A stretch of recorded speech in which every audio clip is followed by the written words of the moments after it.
T'es là, t'as un téléphone, t'as la fibre et tout ce que tu trouves à faire de ton temps, c'est scroller sur TikTok. Asta qui s'est fait racketter par la vie, il a pas de magie, pas de grimoire, même pas sa vraie famille, et il trouve quand même le moyen de te mettre une drill. Non, vraiment t'abuses. Dans Black Clover, tout est régi par la magie, que ce soit ta puissance, ton rang social ou même la façon dont les gens te regardent. Tout le monde naît avec un minimum de magie. Enfin, pas exactement. Asta, lui, n'en possède pas. Pas de pouvoir caché, pas d'héritage royal, ou même de destin grandiose prédéterminé. Il n'a rien pour briller, ne serait-ce qu'un peu. On pourrait même croire qu'il est un simple figurant de sa propre histoire. Et pourtant, c'est bien lui le héros. C'est ce mec qui fait vivre à lui seul la méritocratie dans cet univers. Même sans rien avoir, son travail, sa détermination et son courage ont fait de lui un véritable chevalier mage de renom, capable de subjuguer les foules et inspirer chaque personne à se dépasser, même nous tous derrière nos écrans. Et ça, sans jamais avoir de power-up sorti de derrière les fagots. Sa seule magie, c'est son rêve. Devenir empereur mage. Dans le monde de Black Clover, la magie est comme l'air, tout le monde en dépend. À la naissance, chaque individu développe une affinité magique, et en grandissant, il reçoit un grimoire correspondant à ses aptitudes, lui permettant d'amplifier sa magie. Il est la possession la plus importante de chaque chevalier mage. C'est la seule chose de même valeur que la vie, c'est une norme absolue. Sauf qu'un jour, deux bébés atterrissent dans une église, et non, je ferai pas de vanne là-dessus. Parmi eux se trouve Asta, un bébé avec autant de mana qu'un vulgaire caillou. Dépourvu de toute magie, il n'est rien. Pour la société, il est une aberration. Une erreur de fabrication. Même sa famille adoptive, pourtant pleine d'amour et de compassion, n'ose espérer qu'il pourra un jour accomplir ses rêves. Plutôt que de pleurer l'absence de magie dans son corps, il transforme cette carence en obsession constructive. Il s'entraîne encore et encore pour devenir plus fort. Là où les autres se reposent sur leurs dons, lui bâtit un vrai corps de Saiyan. Il développe une force physique hors norme, au point qu'elle seule peut tenir tête à des mages. Asta pousse ses limites non pas pour compenser, mais pour créer sa propre route. Un chemin alternatif dans un monde fermé. Cette force ne vient ni d'un sang noble, ni d'un pouvoir magique surpuissant, mais bien de sa rage de vaincre. Il se construit sa propre force à coups de sueur et d'acharnement. Le contraste avec Yuno, son frère adoptif et rival, est aussi brutal qu'évident. Là où Asta n'a rien, son frère a tout. Calme, beauté, charisme, taille, talent inné pour la magie. Chef, laisse-en aux autres, non? Et ça ne s'arrête pas là. Lors de la cérémonie de remise des grimoires, Yuno reçoit le grimoire à 4 feuilles, un artefact légendaire similaire à celui détenu autrefois par le premier empereur mage, reconnu comme le plus grand mage de son époque, peut-être même de tous les temps. Pour rappel, dans le monde de Black Clover, les 3 premières feuilles représentent l'amour, l'espoir et l'intégrité. La 4e, quant à elle, représente la chance. Ouais, il a pas l'air prêt à en laisser aux autres. Le monde ouvre les bras à Yuno. Il n'a pas besoin de crier pour qu'on l'écoute ou de s'entraîner 18 heures par jour pour devenir fort. Pourtant, le prodige n'est pas arrogant. Il ne méprise jamais Asta. Au contraire, il reconnaît sa force, son courage et son obstination à toute épreuve. Il voit en lui un véritable rival. C'est là que leur dynamique devient fascinante. Yuno est un génie tranquille, véritable prodige, et Asta, quant à lui, est un bulldozer humain à la volonté à toute épreuve. Malgré leurs différences, ils partagent le même objectif, devenir empereur mage, le symbolisant des visions opposées de la réussite. Normalement, la cérémonie de remise des grimoires est censée être un grand moment pour tout mage de Clover, une sorte de remise des diplômes quoi. Sauf que le jour venu, Asta ne reçoit rien. Le silence est brutal, l'humiliation l'est encore plus. En sortant de la tour des grimoires, Yuno et Asta se font attaquer par un craquette venu tout droit d'Aubervilliers qui cherche à voler le fameux grimoire à 4 feuilles. Au moment où tout semble perdu, un grimoire apparaît de nulle part devant Asta. Il est sale, usé et orné d'un trèfle à 5 feuilles, symbole du démon. Cependant, bien que ce grimoire permette à Asta de vaincre ce racketteur, il ne lui appartient pas. C'est un grimoire ancien qui par le passé était orné d'un trèfle similaire à celui de Yuno. Il appartenait à Licht, un elfe avant que ce dernier ne soit corrompu par l'utilisation d'un sort interdit. Autrement dit, Asta n'a pas de grimoire, il a hérité d'un grimoire symbole d'un traumatisme collectif. Et en plus de ça, il ne contient pas de belle magie élémentaire mais de l'anti-magie, un pouvoir brut et imprévisible. On ne lui a pas offert un pouvoir, on lui a donné une malédiction. Comme si ça ne suffisait pas, ce grimoire est habité. À l'intérieur se trouve Lib, un démon sans magie rejeté par ses semblables, enfermé dans le monde humain avant d'être scellé dans ce vieux grimoire. Lib n'a rien choisi non plus. Il n'a pas décidé de donner son pouvoir à Asta, et ce dernier n'a pas volé le pouvoir de Lib, mais le pouvoir réagit à l'absence de magie de notre protagoniste. Au début, Asta utilise l'anti-magie sans comprendre son origine, comme un passager qui pilote une F1 sans avoir le permis. Ce n'est qu'au fil du temps, et surtout après son duel avec Lib, que cette relation change. Asta choisit de ne pas asservir cette force. Il ne l'emprisonne pas dans un seau, il lui tend la main, lui proposant une coopération d'égal à égal. Parce que dans le fond, ils sont pareils, deux exclus du système, deux laissés pour compte qui refusent de disparaître.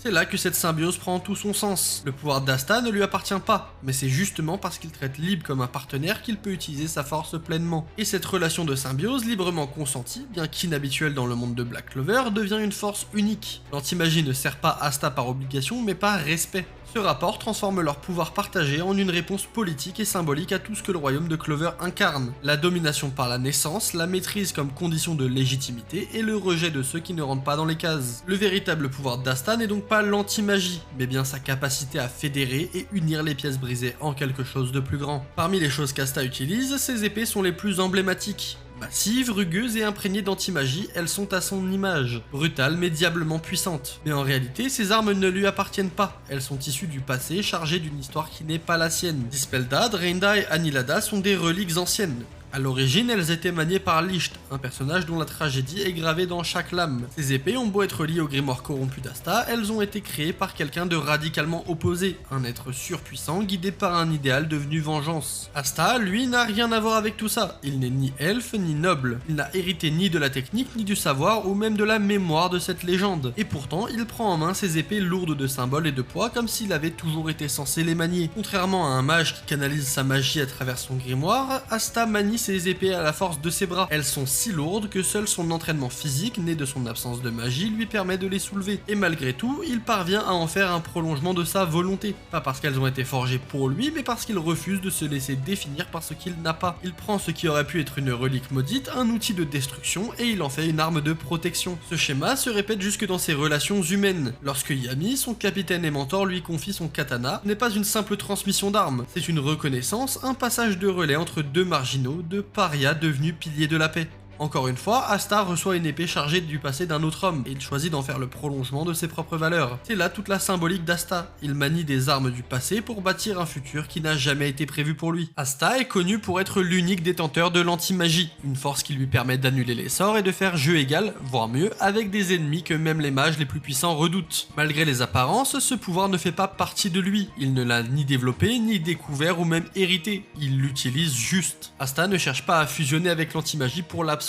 Il l'accepte comme un pouvoir extérieur. Et c'est là que réside le cœur du paradoxe. Contrairement à Yuno, dont la magie est l'expression même de son identité, l'anti-magie n'est pas le prolongement d'Asta. Elle est étrangère à lui. Elle existe en dehors de son être et sa relation à elle est conditionnée. Même son propre corps n'est pas naturellement adapté à l'anti-magie. Il doit constamment renforcer sa musculature, sa vitesse, sa compréhension du ki, énergie fondamentale circulant dans le corps de chaque être vivant, pour pouvoir s'en servir correctement. Résultat, Asta est obligé de travailler 2 fois plus dur que n'importe qui. Non seulement parce qu'il n'a pas de mana, mais parce que le pouvoir qu'il manie n'est pas fait pour être manié par un humain. Asta ne maîtrise pas une énergie qui vient de lui, il dompte une force qu'il a saisie. Dans l'imaginaire classique du shonen, le héros gravit les échelons, affronte des ennemis de plus en plus puissants, sauf ses camarades et finit par obtenir la reconnaissance de tous. Une forme de rédemption ou de légitimité naturelle vient alors récompenser ses efforts, mais pour Asta, ce n'est pas aussi simple. Même lorsqu'il sauve la vie de ses amis ou affronte les ennemis les plus puissants, sa présence reste en suspens. Il est là, utile, voire incontournable parfois grâce à son anti-magie, mais jamais vraiment accepté par tous. Les nobles continuent à le regarder avec un mélange de mépris et de fascination. Il est celui qui bouscule l'ordre établi, un grain de sable dans la mécanique bien huilée d'un système fondé sur la magie et la hiérarchie des classes. Pour eux, Asta n'est pas un héros, mais une anomalie utile, du moins tant qu'il reste à sa place. Même quand il se bat en première ligne pour sauver le royaume, les institutions hésitent à lui faire confiance. Il est suspecté, méprisé, parfois même accusé de trahison uniquement parce qu'il est différent. Son absence de magie devient alors une sorte de faille aux yeux du pouvoir, comme s'il ne pas rentrer dans leur case faisait de lui une zone grise qu'on ne comprend pas. Et pourtant, ce rejet ne le détruit pas. Il ne cherche pas à se venger et ne supplie pas non plus les autres pour être aimé. Au contraire, il avance avec une forme de lucidité brutale. Il sait qu'il n'est pas censé être là, mais il le sera quand même. Il ne quémande pas sa légitimité, il la construit à la main, au prix de son corps, de ses combats et de ses efforts. C'est en ça qu'il est profondément dérangeant pour le système, parce qu'il prouve que l'excellence ne vient pas de ce qu'on possède, mais de ce qu'on choisit de devenir. Qu'un garçon pauvre, orphelin et sans magie puisse rivaliser avec les plus grands, c'est une hérésie sociale dans le royaume de Clover. Et pourtant, il le fait encore et encore. Cette légitimité, refusée par les élites, il la gagne ailleurs, que ce soit au sein du Taureau Noir, sa guilde au sein de l'armée des chevaliers mages, qui lui fait confiance aveuglément ou aux yeux des villageois qu'il protège et pour qui il est un symbole, mais surtout dans son propre regard. Il sait ce qu'il vaut, même si le monde refuse de l'admettre. Asta n'est pas un héros parce qu'on lui a dit qu'il en était un, il est un héros parce qu'il s'est imposé dans un récit qui ne voulait pas de lui. Plutôt que de se résigner à l'insignifiance, il érige cette absence de magie comme le point de départ de son ascension. Dès l'enfance, il hurle partout qu'il deviendra empereur mage. Une phrase qui fait d'abord rire, puis agate les hautes instances avant de devenir crédible à force d'efforts. Asta n'adopte n'adopte pas une posture de battant, il en est l'essence même. Sa persistance ne relève pas de l'optimisme naïf, mais d'un engagement viscéral. Il avance non pas parce que c'est possible, mais parce qu'abandonner n'est pas une option. Ce n'est pas le pouvoir qui l'élève, mais une discipline absolue, une foi en lui-même que personne d'autre ne plaçait en lui. Dans l'univers de Black Clover, les défis ne sont pas que physiques ou magiques, ils sont sociaux, politiques et psychologiques. Asta évolue dans un monde qui valorise l'inné au détriment de l'effort. En tant qu'orphelin sans magie, il fait face à une hostilité permanente à cause du système en place. Les regards méprisants, les préjugés, les obstacles, tout semble conçu pour lui rappeler qu'il n'est qu'un être insignifiant. Son quotidien est un combat contre l'exclusion par l'institution autant que contre des ennemis concrets. Et au centre de cette tension, il y a Yuno, non pas comme antagoniste mais comme reflet inversé. Yuno est apprécié, promu et soutenu. Asta, quant à lui, doit arracher le moindre brin de reconnaissance. Et pourtant, cette rivalité devient un moteur. Elle le pousse à se surpasser sans jamais le faire sombrer dans la haine ou l'envie. La réussite d'Asta repose sur un principe fondamental. Le mérite ne devrait pas être déterminé par ce que l'on possède à la naissance. Il ne cherche pas à égaler les autres sur leur terrain, mais à imposer une nouvelle échelle de valeurs, basée sur l'engagement, la loyauté, les efforts et la résilience. Son parcours remet en question l'idée selon laquelle les élus, les puissants ou les nobles peuvent prétendre au sommet. En gravissant les échelons sans privilège initial, il montre qu'un héros n'est pas forcément celui qu'on attend, mais celui qui ne recule devant rien pour protéger ceux qui comptent. Asta devient ainsi un symbole non pas d'excellence magique, mais de justice méritée. Il représente la possibilité de renverser les règles, pas par rébellion aveugle, mais par l'intégrité et l'abnégation. Il ne prétend pas changer le monde par un discours ou un miracle, il le fait à coup d'efforts quotidiens,